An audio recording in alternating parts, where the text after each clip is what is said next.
is up, everybody, and welcome back to another Marvel Snap tier list video. So today, guys, we are back making another tier list. Since you guys showed the last video a ton of support, first of all, I just want to say thank you guys so much for the support. It is nuts. Like, you guys showed a ton of support. I honestly didn't know how that video was going to do, but you guys showed a lot of love. So again, thank you all so much. And now we are back. Like I said, the first video got, you guys loved the first video, so now we're back. We are ranking, or I guess putting the Pool 2 cards in the tier list. Except for this time, we do have an F tier. I don't know if I'll use it. However, I guess the F tier is there for today. But, like I said, this is just the Pool 2 cards, so the cards that you do end up getting through Pool 2. As you guys can see, there's really not that many, and I was very surprised when I saw how many there actually were. Like, there's like 25 cards and that's it. So definitely a lot less compared to Pool 1 and the starter cards. So this video will be probably a lot more shorter, so I do apologize for that. And as always, if you guys like this video, make sure you give it a thumbs up, and maybe I'll do ranking a Pool 3. So I'll rank all the cards in Pool 3 after this, if you guys show this video a ton of love. But yeah, same criteria as last time. I'll be ranking them against each other. So like with Sunspot, I'll rank Sunspot against all the other cards in Pool 2. I won't take into effect, any other decks. They can be in upper Pool 3 or whatever. And I mean, yeah, I guess that's about it for the criteria. I could rank them. Maybe I'll do like one major tier list video with like every single card in the game.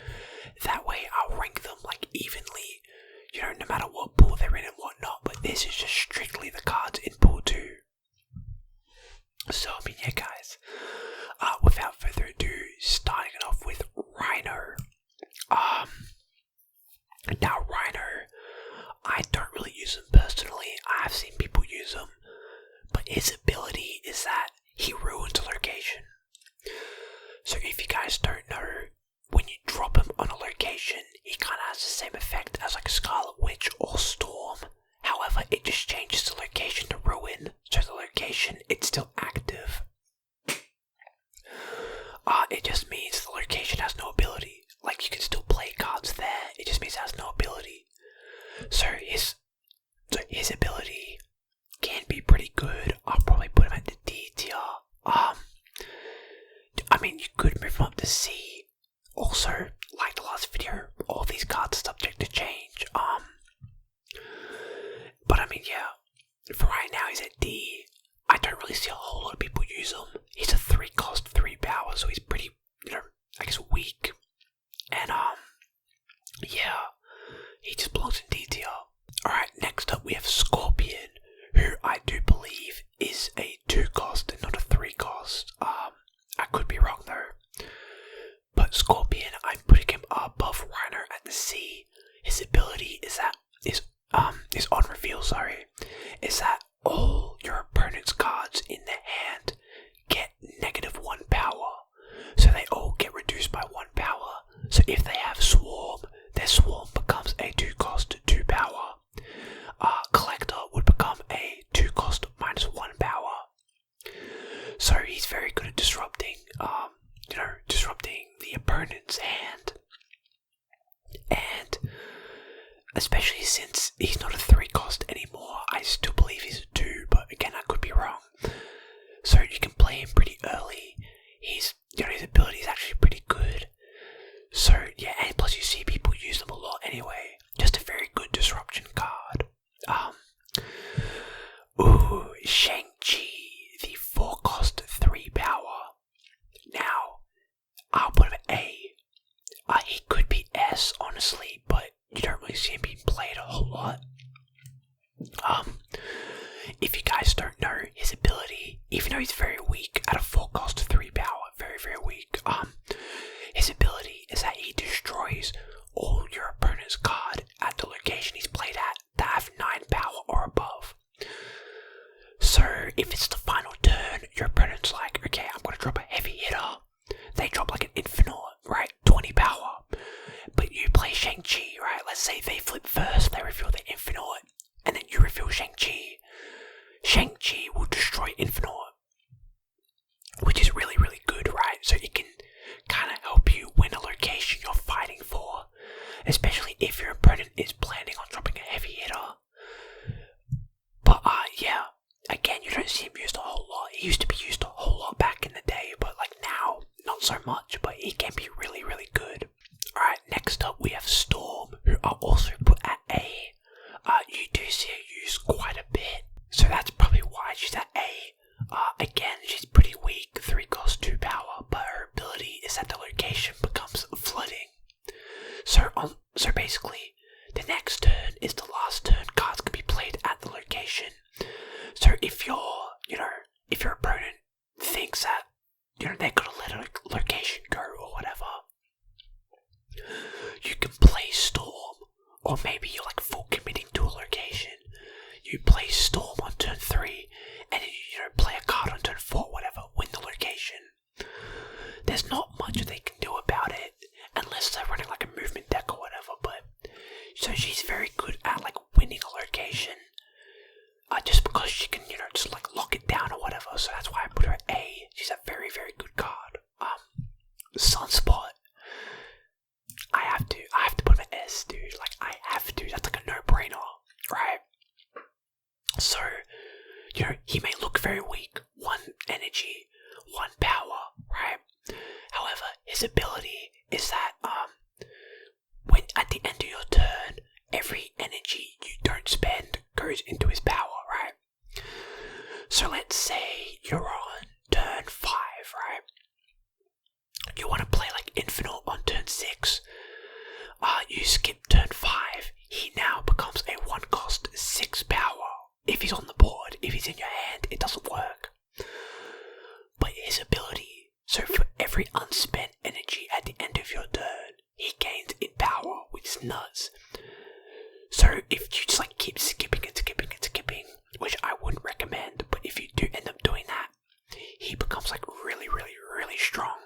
So he's by far one of the most powerful 1 cost cards and pool 2 cards in the game. Plus, I mean, he has some really cool variants. We have Swarm. Swarm, I'll put in either it's B or C for me. I'll put him in C for now. I got a feeling this extra tier is kind of throwing me off. I don't know, I might move everyone up later, but Swarm, not very good. Has no ability. Well, kind of. He's a 2 cost 3 power. I guess his ability is that when he gets discarded from your hand, he comes back into your hand and you get 2 copies that cost 0. It sounded a little bit difficult to explain, but basically, let's say you drop a Blade, right? Blade discards Swarm from your hand. You now get 2 Swarms that are both 0 cost 3 power, right? So very good in discard decks, but by himself, if you don't discard him, he's not really that great. But his ability though, the fact that you get 2 0 cost 3 powers, and if you discard those 0 cost 3 powers, you get another 2, so you get 3 Swarms that are 0 cost 3 power, and so on and so on and so on. So you can just drop like a bunch on the final turn. So very, very good if you discard him. Other than that, he's not really the greatest. Collector. Ooh, this is like a B or a C for me. It's tough. I'll put him at C for now. Again, these 3 are probably gonna change because that extra tier throw me off. But yeah, Collector. 0 power. You must be thinking, oh, this dude must have a crazy ability, or he's just like really bad.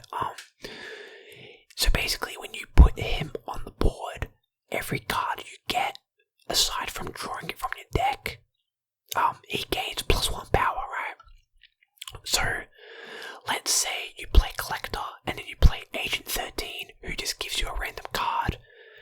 He will gain 1 power. So basically, you just want to get, when you play Collector, you want to play cards like Cable or White Queen or Agent 13, who just give you cards.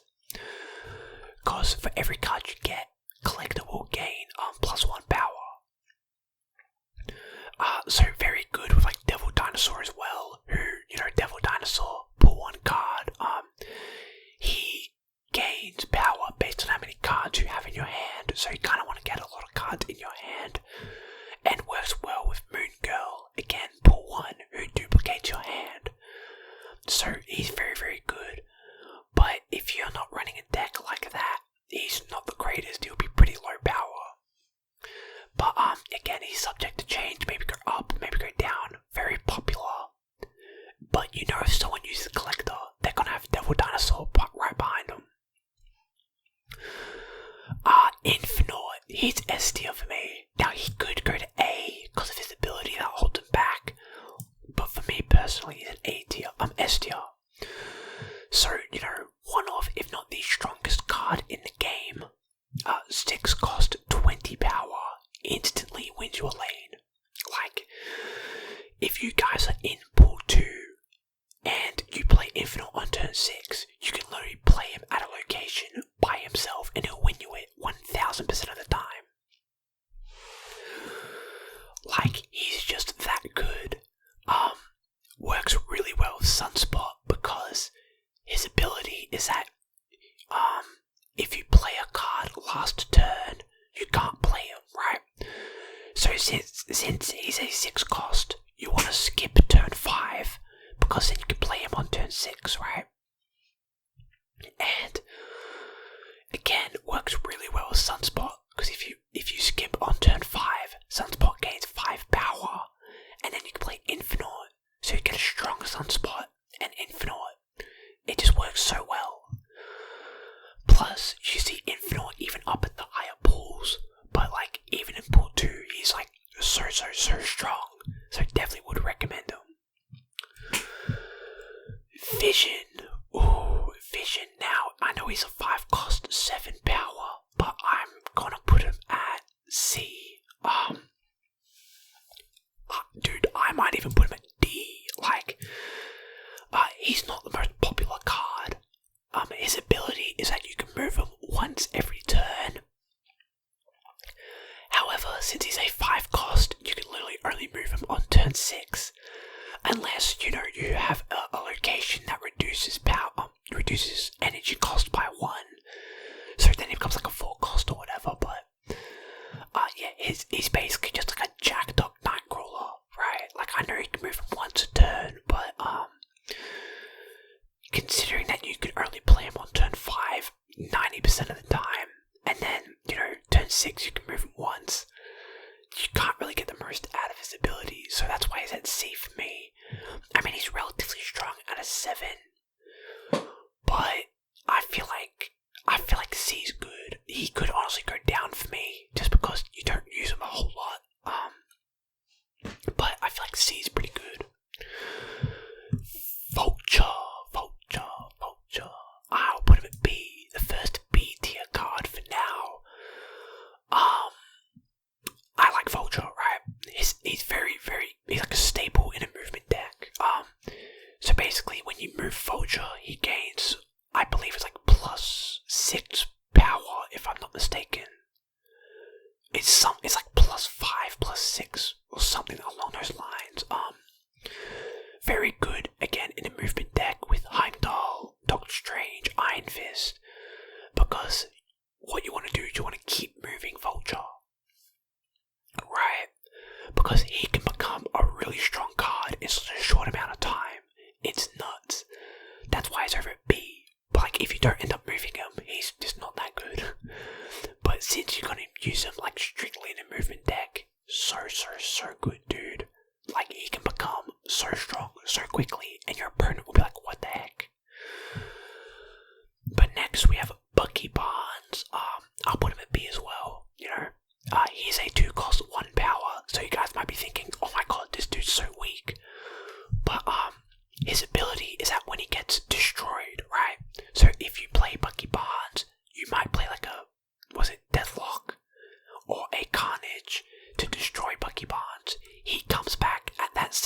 location as Winter Soldier, who is a same cost, 2 cost, but he goes from a 1 to a 6 power. So you get a Winter Soldier that's a 2 cost, 6 power card. So that's basically what makes him, really, really good. Very good in a, I guess, destroy deck. Because if you discard him from your hand, you don't get Winter Soldier in your hand. He only works when he gets destroyed on the field, so very, very good. But if you don't destroy him, very weak at a 2 cost, 1 power.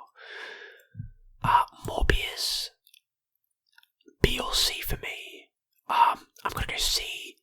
His ability is ongoing, and it's for every card that I believe is discarded.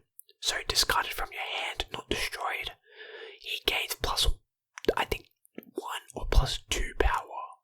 So again, a card gets discarded, so you can play him. Well, to be fair, you can play him on the field and then discard a bunch of cards. Or you can discard a bunch of cards, then play him on the field. He'll still get like the same amount of power. But if you play like a Blade, a Lady Sif, a Swordmaster, right? That's 3 cards. And then you might play Morbius. He will automatically be like a 6 cost, right? Plus 2 for every card destroyed, yada yada yada. So if you're running a discard, he can become really strong in a really short amount of time. But again, if you're not running a discard, would not recommend him because he's a 0 power. He's not going to do much for you. Sabretooth, I'll put him at C. So with Sabretooth, when he gets destroyed, I believe it's destroyed, not discarded, he comes back into your hand as a 0 cost. So he's still a 4 power, he's just a 0 cost. I believe it's only when he's destroyed and not discarded, so you have to play him on the field like Buggy Barnes. Again, works well with Carnage, Deathlock and whatnot. And very solid. I mean, even, 3 cost, 4 power, that's solid, I guess. But, his ability, the fact that he comes back into your hand as a 0 cost is very nice. Cloak. Now he's either a B or a C. I'm gonna put him at... Dang, this is kind of tough though, because I like Cloak. I'll put him at C for now, but again, very, very subject to change. So his ability, first of all, very strong at a 2 cost of 4 power. Like for a 2 cost, he's pretty strong. But his ability is that next turn, you can move cards to his location, you and your opponent, right? So again, if you're using a movement deck, Vulture works very well. So if you're running Cloak and Vulture, you play Cloak, and then on the next turn you can move Vulture over to where Cloak is. He gets his buff. And then it's just very good in a movement deck. Plus he's strong just to begin with. The only downside is that your opponent can move their cards to where you played Cloak as well. So if they're running a movement deck, it kind of, goes against you at the same time. If you end up putting Cloak at a location, like let's say you put him at the middle location, and then you Iron Fist it over to the left, his ability will only work at the middle location, so it's wherever you play him, it's not where he ends up, right? A little bit difficult to understand, but if I play Cloak at the middle location, and let's say he gets moved over to the left, I can still move cards to the middle location, because that's where I played him. If you guys know what I mean. If you guys don't know what I mean, use Cloak next time, and you guys will figure it out, but yeah, it's one of those like funky abilities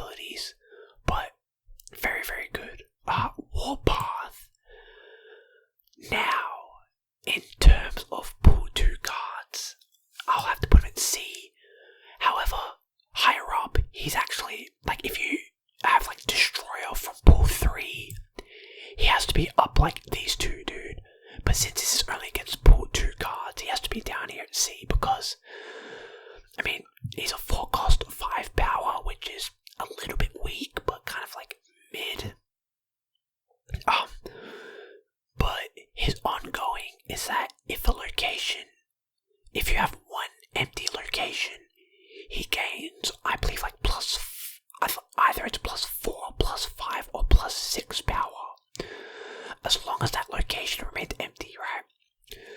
So let's say you have 4 cards at the left location, you have like 2 cards at the middle, you play Warpath down the middle, and you have no cards over on the right.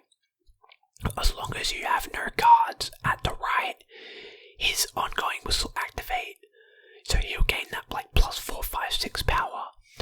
But as soon as you play a card over on the right, he will lose ongoing ability, right? Now you can have cards all over the board and they can get destroyed. And if the location becomes empty because they're destroyed, he will still gain his ongoing, right? So very good in like a destroyer deck at pool 3, but in pool 2, kind of difficult to have like an empty location. But you know, again, he's really good if you do have that empty location. Agent 13, whether it be, works really well. Like I was saying before, Collector works really well with him. Like I was saying, she's a 1 cost 2 power, so she's very solid at a 1 cost. Her ability is that you do end up getting like a random card. So it can be any card, right? It can be a card from pool 1, from pool 2, or pool 3, you know, like it can just be any random card in the game. So, you know, again, works really well for Collector. Plus, that random card you get might be like a really good card. It might be like Magneto or something, right? Who you do get in pool 3, but, you know, Agent 13 just somehow got him. So, you know, she's very good, almost as stable in like a collector deck with Devil Dinosaur. But yeah, she's very solid. Ebony Moore. Ooh, he is either a B or a C. I'm gonna put him at C for now. So if you guys don't know, first of all, he's now a 7 power instead of a 6. So he's a 1 cost 7 power, which makes him the strongest 1 cost card in the game. He has 2 abilities, right? So his first ability is that you can't play him after turn 3. So turn 3 is the cutoff, right? You can get him in your starting hand. You can skip turn 1, skip turn 2. On turn 3, you either play him or you just can't play him for the rest of the game and he takes up a slot in your hand. So, you know, if you end up drawing him on turn 4, unfortunately you just can't play him, right? So that's one of the downsides to him. Also, his second and ongoing ability is that when you play him at a location, you can't play any more cards at that location, right? So let's say there's a location that's empty and I play Ebony Moore. You literally can't play any other cards at that location, right? Like your opponent still can play cards there, but you cannot, right? So that's also one of the downsides, which makes sense because he is, you know, a 1 cost 7 power, so he's gonna have those downsides. But he's solid though, even though you can't play him after turn 3 and you can't play cards at the location he's played at. You can still move cards over, right? So, you know, you can still vulture. You can like move vulture over to where Ebony Moore is. But, you know, he kind of does limit the board space pretty quickly because of his abilities. But yeah, he's pretty solid. You do see him at the higher, you know, the higher pools. But, you know, I guess he's very solid at pool 2. You know, as the strongest 1 cost card in the game. He's very good. Hobgoblin. Either he's A or S for me. I'm gonna put him at A for now. He could easily go up to S though, because I mean, as you guys can see, 5 cost, -8 power, right? Which, I mean, if he had no ability, would make him the worst card ever. But his ability is that your opponent gains control of him, right? So you play Hobgoblin and he travels over to your opponent's side, and your opponent gets that -8 power, which is such a heavy deficit, dude. So he can easily win your location even at pool 2. Very hard to stop him. The only way you can stop him is if you 4-stack a location before he's put down. But by that time, your opponent has already played Hobgoblin at a location you can't 4-stack. So, he easily wins your lane. Like, easily wins your lane. That's why he could go up to S. But for right now, we keep it A. Again, easily go up to S, but yeah, he's annoying to go up against. But if your opponent, so let's say you yourself, you get hit with a Hobgoblin, so you have that -8. If you play Odin at the same location Hobgoblin's at, he will travel back because his on reveal will activate again. So he will travel back to your opponent's side, and they will get that -8. So that's just something to keep in mind. We have Iceman. I'll put Iceman C or B for me. I'll put him at, dang, I'll put him at C. So his ability is that your opponent, a random card in your opponent's hand, gets hit with a +1 energy. So if your opponent has Vision in their hand and Iceman hits him, Vision now becomes a 6 cost 7 power. If he hits Agent 13, they become a 2 cost 2 power. So again, very good disruption card. However, if your opponent has like an Infinite, it won't make him go up to 7 cost because, you can't get 7 energy unless you have, certain locations or other cards. But yeah, he's a very solid card to use. Very, very good at disruption, sorry. Jubilee A. Now, you guys might be thinking, very weak, right? 4 cost 1 power. But I'm sure you guys know by now, if they're that weak at that high of a cost power, their ability must be pretty good. And her ability is really good. So her ability is that she basically, I guess, draws, or she plays a card from your deck where she's played at, right? That sounded really weird to explain, but so essentially she takes up 2 spots at a location, right? Keep that in mind. She basically takes up 2 spots because you play her, and then she brings out a random card from your deck and plays it. So if you have Infinite just hiding in your deck, you can't pull them. Jubilee, if you play Jubilee, she can potentially pull Infinite, and now you've played Jubilee and Infinite on the same turn, and you basically win that location, right? Now sometimes she might pull like a Buggy Barnes when you don't want them, or an Agent 13 when you don't want her. But very, very good though. Very good in a pool 3 Lockjaw deck. But even in pool 2 she's pretty good because she usually ends up pulling some really good cards that you could end up using. So that's why she's an A. Leech. This sucks. I have to put Leech at D, dude. Like, no one, absolutely no one, like 1% of players actually use him, which is unfortunate, right? I mean, he's a 5 cost, but 3 power. Very, very weak. And his ability is that he removes all the abilities from your opponent's cards in their hand, right? So if your opponent has like Iron Man, if your opponent has like Shang-Chi or Jubilee, right? If you play Leech on turn 5 and they have those cards in their hand, Iron Man doesn't get his ability. Jubilee doesn't get her ability. Shang-Chi doesn't get their ability, right? So if they wanted to play Jubilee on turn 6, unfortunately, she's not going to bring in that other card because she doesn't have her ability, right? So, Leech's ability is very, very good. However, the fact that you could only play him on turn 5, and by the time it is, turn 5, your opponent's basically played, they've already played maybe Jubilee, Hobgoblin, Shang-Chi, or whatever, right? So it kind of does, it's kind of like too little, too late almost. Plus he's so weak at a 3 power unfortunately, he does go at D. Even though his ability is really good, you very, very rarely see anyone use him. Alright, now, Nakia. She's a B, right? Very weak. 3 cost, 1 power. However, her ability is the 2 leftmost cards in your hand.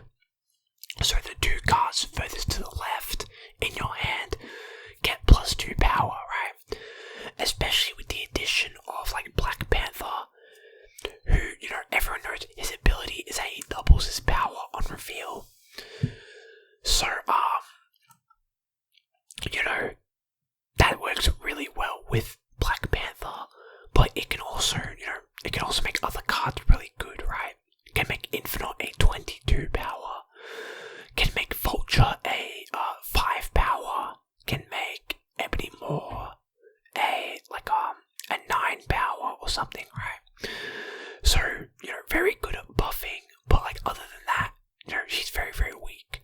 But just her ability alone makes her a B tier. Like, it's really good. And now finally, our last Pool 2 card. Again, not that many Pool 2 cards, surprisingly, but it is Okoye. She's also at the B tier. You know, just like Nakia, she only comes at a 1 power, but she's a 2 cost. Her ability, though, is that when you play her, every card in your deck gains +1 power. Again, really, really good, right? Especially if you end up playing it on turn 2 because you have like a bunch of cards in your deck.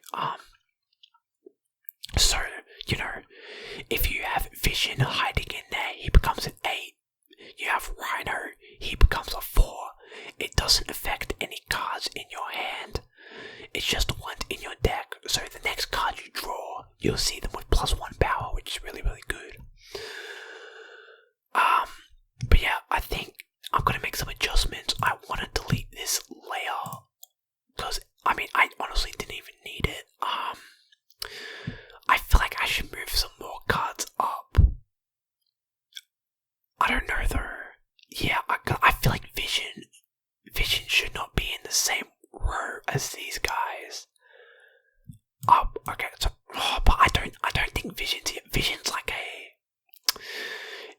like a high D tier, low C tier kind of card, right? It's just the fact that, you know, well, 1, you barely see anyone use them, and 2, you can only move them on turn 6 anyway. That's the only thing that kind of holds him back. But I don't know if he's a D tier. Dang, I don't know. Some of them I want to move up, but I need to think about Pool 2 only, right? And it's kind of hard because most of these cards are like pretty good at Pool 3 as well. I think I'm just gonna accept this as my final tier list. You know, Sunspot Infinite S tier, 4 cards A, you know, B, C, D. I'm gonna accept this, yeah. So yeah, guys, this is my Marvel Snap Pool 2 tier list. Not as many cards as I thought in Pool 2, but you know, I mean, this is how I'd rank them. Let me know what you guys would change around, because I still think I want to change some cards around, but I'm just gonna leave it here, otherwise I'll be here all day. So I'm just gonna leave it like this, you know. But yeah, let me know where you guys would place each Pool 2 card. If you guys liked the video, please make sure to give it a big thumbs up and subscribe to the channel to show your support. I do appreciate all of it. If you guys show a ton of love on this video like you did the last video, I will make a Pool 3. So ranking every Pool 3 card. And, you know, maybe if you guys show a lot of love on that video, I can do like every single card, right? So it won't just be Pool 1 against Pool 1, Pool 2 against Pool 2. It'll be every card ranked against each other, no matter what. So, you know, you'll see a lot more cards higher up, lower down, so, yeah. But I mean, yeah guys, I believe that is it. Thank you all so much for watching. As always, your love and support always means the world to me, so thank you. And I mean, yeah guys.